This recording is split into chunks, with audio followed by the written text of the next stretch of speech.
Okay, I want to start with a scenario that I think.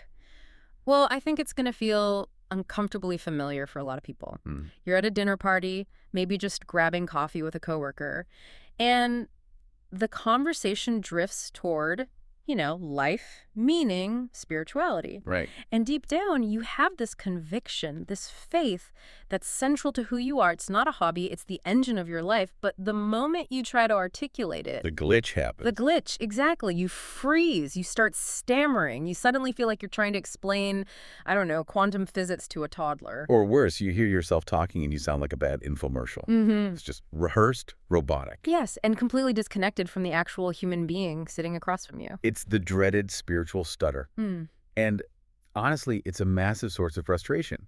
The source material we are deep diving into today opens right on this pain point. It does.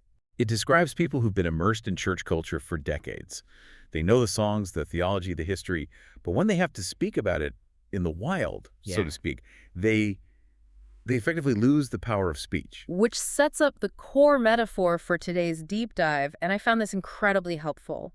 The source argues this isn't necessarily a faith problem, it's a fluency problem. Right. It frames the gospel, the core message of the Christian faith, as a language. And that analogy just holds up so well. It really does. I mean, think about how most of us learned a foreign language in high school. Mhm. You memorize vocabulary lists, you learn to conjugate verbs on a worksheet, you pass the test, you have head knowledge. But if I dropped you in the middle of a bustling market in Madrid or Tokyo, you'd starve. You wouldn't be able to order a sandwich, Yeah. let alone have a heartfelt conversation about your fears or your dreams. You lack fluency. Yeah. And the source argues that for so many believers, their understanding of their own faith is stuck in that classroom phase. Yeah, They know the isolated facts. Jesus died, God loves you. right. The bullet points. The bullet points, exactly. But they don't have the grammar to translate those facts into the messy, complex realities of everyday life, like a toxic work environment or parenting struggles or anxiety. So the mission for this deep dive is pretty clear. We want to help fix that stutter. Right. We're going to unpack the grammar of this language. We're going to break down a practical framework the source calls PSR for how to actually speak it. And we'll look at how to avoid some common, let's say, dialects that distort the message. And just to raise the stakes a little bit here before we dive in, the source makes a really provocative point. The goal of gospel fluency isn't just to be better at evangelism or winning debates. No. It's actually for you. If you aren't fluent in the gospel, you can't even preach it to yourself when you're in a crisis. That's a great point. It's about your own internal monologue as much as it is about talking to others. Exactly. So let's get into the mechanics. The grammar. When I hear grammar, I usually have flashbacks to, red pens and diagramming sentences. Yeah, me too. But here we're talking about the structure of this story. Right. To be fluent in any language, any story, you have to understand its underlying arc. The source argues that a lot of people treat the Bible like a grab bag of inspirational quotes or disconnected rules. Kind of a self-help book. Yeah, but to be fluent, you need to see the meta-narrative. It's one single, unified drama with 4 distinct movements. And those movements are creation, fall, redemption, and restoration. Exactly, and the order is non-negotiable. If Yeah. you get the first movement wrong, the whole structure just collapses. So, movement 1 is creation, or as the source puts it, the design. There's a parable the source uses here that I want to spend some time on because it anchors everything else. The parable of the architect. It's a beautiful visual. Imagine a master architect who designs a home. But he doesn't just build a shelter to keep the rain out. He designs it to be full of light and beauty and very specific purpose. It's delightful. It works perfect. It works perfectly. And he entrusts this home to a family to live in and to steward. I think the key insight there, and correct me if I'm wrong, is where the story starts. A lot of religious frameworks seem to start with, you are flawed, or you messed up. Yes. But this says, no, the starting point is abundance. That is the crucial distinction. Goodness precedes brokenness. God created out of generosity, not out of need. He didn't need the family, he wanted them. Right. If you skip this step, everything that follows feels like damage control, like a rescue mission for a mistake. Yeah. But if you start here, you realize what comes next is a tragedy because of what was lost. Which leads us to movement 2, the fall, or as they call it, the fracture. Mm-hmm. Now, usually when people talk about the fall or sin, it's very behavioral. It's about breaking the rules, eating the forbidden fruit. But the source seems to suggest that's a pretty superficial reading. It goes so much deeper than behavior. The source defines the fall as a shift from trust to autonomy. Autonomy. That's interesting because usually in our culture, autonomy is the highest good. I'm my own boss. I live my own truth. Right, and in a vacuum, that sounds empowering. But go back to the architect parable. The family is living in this perfectly designed home. But then a voice suggests that the architect is holding out on them, that he's restrictive. So they start to doubt him. They do. And they decide they know better. They look at a load-bearing wall and say, that wall is in my way. It's limiting my freedom. Yeah. I'm going to knock it down to open up the space. Oh, I see where this is going. They think they're doing a home renovation, but They're destroying the structural integrity. Exactly. It's not just that they broke a rule. They rejected the design. The serpent's question in Genesis, did God really say? It's an attack on the architect's character. It's suspicion. So they knock down the wall. They think they're liberating themselves. But what happens? The roof sags. The pipes burst. The foundation cracks. So the fall isn't just a legal issue, it's a structural one. Precisely.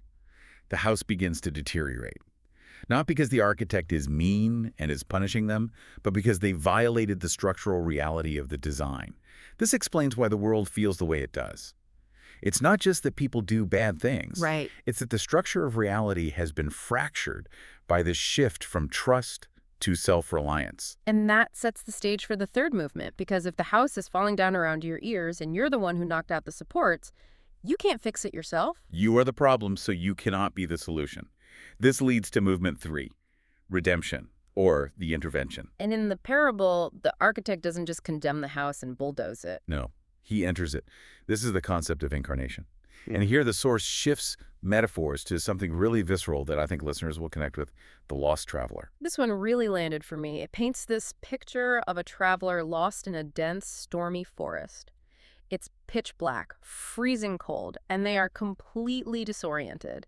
And the critical point is that the traveler cannot navigate out. Yeah. Their internal compass is broken, the map is gone, the storm is overwhelming. This is the human condition in the fall. We are disoriented and unable to save ourselves. And then the guide appears. Now, this is where I want to push on the nuance, because I think this is where fluency often breaks down for people. A lot of people view Jesus as a teacher. Like a coach. Like a guy standing on a safe hill shouting instructions. Turn left at the big tree. Try harder to climb that rock. And the source is very firm on this. That is not the gospel. That's just advice. If you're freezing to death in a storm, you don't need advice. You need rescue. You need rescue. The guide representing Christ has braved the storm. He has walked the path. And he doesn't just hand over a map. He walks with the traveler. He absorbs the storm. He absorbs the storm. That's the difference. Redemption is God entering the wreckage to pull us out, doing what we couldn't do for ourselves. It shifts the focus from what I must do to what he has done. Which brings us to the final movement. And honestly, the one I think gets ignored or misunderstood the most, movement 4, restoration. It's definitely the most neglected part of the grammar. Well, the popular version of the story is usually, we mess up, Jesus saves us, and then when we die, we float away to heaven and leave this messy world behind. An evacuation plan. Exactly, an escape hatch. But the source points out that the biblical narrative doesn't end in a cloud. It ends in a city. It moves from a garden in Genesis to a city in Revelation. A city implies culture, architecture, work, community. It implies that human history mattered. Yes. So it's not a reset button. We aren't just going back to zero in the Garden of Eden. No, it's a renewal. In the architect parable, he doesn't just patch the drywall. He restores the house to be even better than it was before, incorporating the history of the family into it. The goal isn't escaping the house. It's the renovation of the house. That shifts the perspective entirely. If I believe in escape, then my work, my art, my relationships here don't really matter in the long run. They're just temporary. But if I believe in restoration, then those things can be part of that renewal. Exactly. When we speak this language of faith, we aren't offering people an escape pod from reality. We're inviting them into a restoration project for reality. Okay, so we have the grammar. Design, fracture, intervention, restoration. That's the big picture. But, and here is where the rubber meets the road, knowing the theory is one thing. Speaking it is another. Speaking it is another. How do I actually say that to someone in a 30-second elevator ride without sounding like I'm reciting a theology textbook? That is the challenge. And the source provides a very specific tool for this. It's called the PSR framework. PSR. Break it down for us. Problem, solution, response. It sounds simple, almost corporate, but it's designed to keep you from rambling. Walk us through it with a real example. Let's say I'm talking to a coworker. Let's call him Dave. Dave is stressed out, feels like he's failing at work, and is terrified of his upcoming performance review. Okay, great scenario. So, problem. This corresponds to the fall. But, and this is key, you have to identify the existential ache, not just the behavior. The bad version is saying, Dave, you're working too hard, and that's idolatry. Yeah, Dave is going to walk away immediately. Right. The fluent version identifies the fracture. You might say, Dave, it sounds like you're carrying a heavy weight, like your entire worth as a human being is dependent on this one review. Yeah. That's an exhausting way to live. Okay, that's good. It's empathetic. It names the feeling he probably hasn't named himself. Then solution. The solution must be Jesus or the intervention. It cannot be you need to take a vacation or just breathe. Those are just temporary fixes. Band-aids. They're Band-Aids. The solution brings in the guide. You might say, I felt that exact same pressure. But honestly, what keeps me sane is knowing that my value isn't based on my output. I believe Jesus secured my standing with God. So even if I bomb a presentation, I'm not a failure as a person. I see what you did there. Yeah. You didn't preach at him. You shared how the solution anchors you. Right. And finally, response. The response is the invitation. It's not just agreeing with the facts. It's an invitation to trust. Imagine what it would feel like to walk into that review knowing you're already approved, regardless of the results. That's the kind of rest I think we're both looking for. That feels natural. It doesn't feel like I'm trying to close a sale. That's the goal. It follows the art. Creation follows the identity. Redemption is Jesus's work. Restoration is the rest. And the source talks about adapting this. You have the elevator version, which we just did, quick, planting a seed. And the coffee version. And you have the coffee version, where you have 15 minutes to really use the metaphors, talk about the architect, listen to their story, and see where their house is broken. This leads us perfectly into the idea of contextualization, because speaking the language is one thing, but you have to know who you're speaking to. You don't use the same words for a skeptic that you use for a 5-year-old. This is where so many people fail. They have a canned script, and they just read it to everyone, regardless of whether it makes sense to them. The source uses a classic case study here, Paul at Athens from the book of Acts. It's a masterclass in fluency. Paul is in Athens, which was the intellectual capital of the ancient world. It is full of idols, statues, philosophers. It's completely pagan. Completely. Yeah. And usually, religious figures in that time, and honestly, a lot of them in our time, would start by tearing that down. Look at these idols, you heathens, you're all wrong. Yeah, the condemnation approach. Exactly. But notice what Paul does. First, he observes. He walks the city. He doesn't just talk, he looks. He finds an altar dedicated to an unknown God. He finds the gap in their system. Right. He validates their spiritual hunger. He says, I see that you are very religious. He doesn't mock them. He connects. He even quotes their own pagan poets. Which is wild. He's quoting non-biblical pagan sources to explain the Bible. Because he respects his audience. He learned their language to speak his truth. He basically said, I see you're searching for something unknown. Let me introduce you to him. But, and this is important, he didn't change the core message. Not at all. He didn't water it down to make them happy. He eventually gets to the resurrection, which was a very offensive, ridiculous idea to the Greeks. That's the golden rule of contextualization. You change the mode of communication, not the message.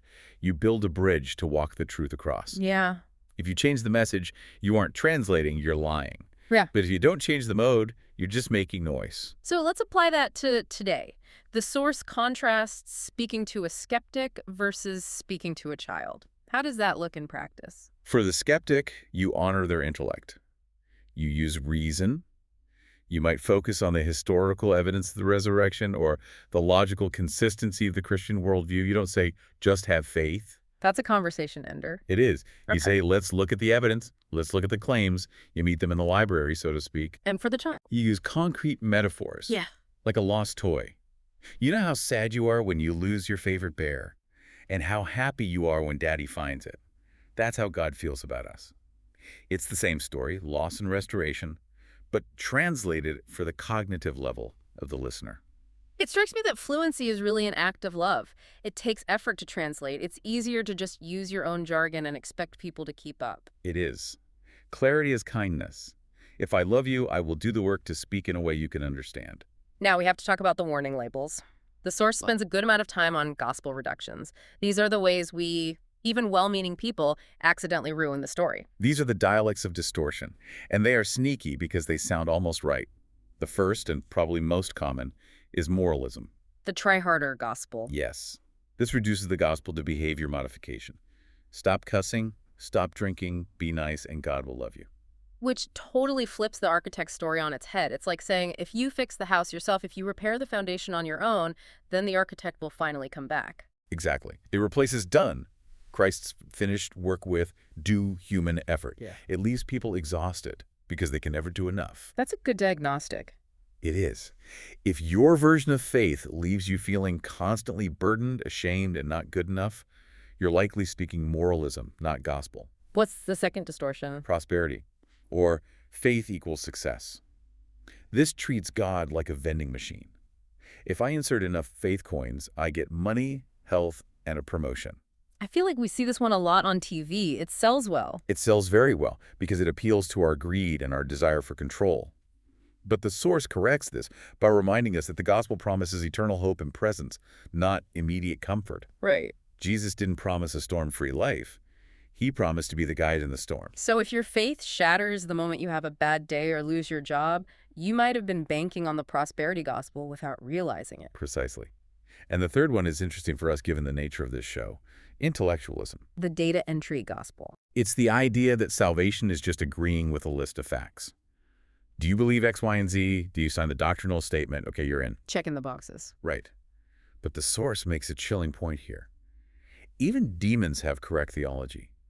They know the facts. They know Jesus is the Son of God. Wow. But they don't love him. Saving faith isn't just data, it's relational trust. It's the difference between knowing a parachute exists and actually jumping out of the plane. That really lands. It seems like all these distortions, moralism, prosperity, intellectualism, they all take Jesus out of the center. They do. Moralism puts my effort at the center. Prosperity puts my comfort at the center. Intellectualism puts my intelligence at the center. But true gospel fluency. It keeps the lens focused on redemption, on what God has done, not what I do. So as we wrap up this deep dive, let's try to synthesize this. Gospel fluency isn't about becoming a preacher or a theologian. No, not at all. It's about becoming fluent in the grammar of faith. It's understanding that deep structure creation, fall, redemption, restoration, and being able to speak it into the everyday. It's for the parent trying to explain forgiveness to a toddler. It's for the worker trying to find meaning in a spreadsheet. It turns those mundane moments into something richer. It turns them into redemptive opportunities. It allows you to see the world through the lens of God's story rather than just reacting to circumstances. So what does this all mean for us, for the listener right now driving in their car or doing the dishes? I think the most provocative thought the source leaves us with is this. We are all narrative creatures. We are obsessed with stories. We interpret our lives through stories. We're always telling ourselves a story about why things are happening. I didn't get the promotion because I'm a failure, or I need this new car because then I'll finally be happy. Exactly. Those are stories. And if we aren't fluent in the gospel story, we will inevitably default to the other stories our culture tells us. Sure. We'll interpret our lives through the story of consumerism, I am what I buy, or individualism, I am the center of the universe. Or careerism, I am what I achieve. Right, so the question isn't if you are preaching a story to yourself and others. You are doing it all day long. The question is, which story are you preaching? Is it a story that leads to exhaustion, anxiety, and comparison? Or is it the story of redemption that leads to rest and restoration?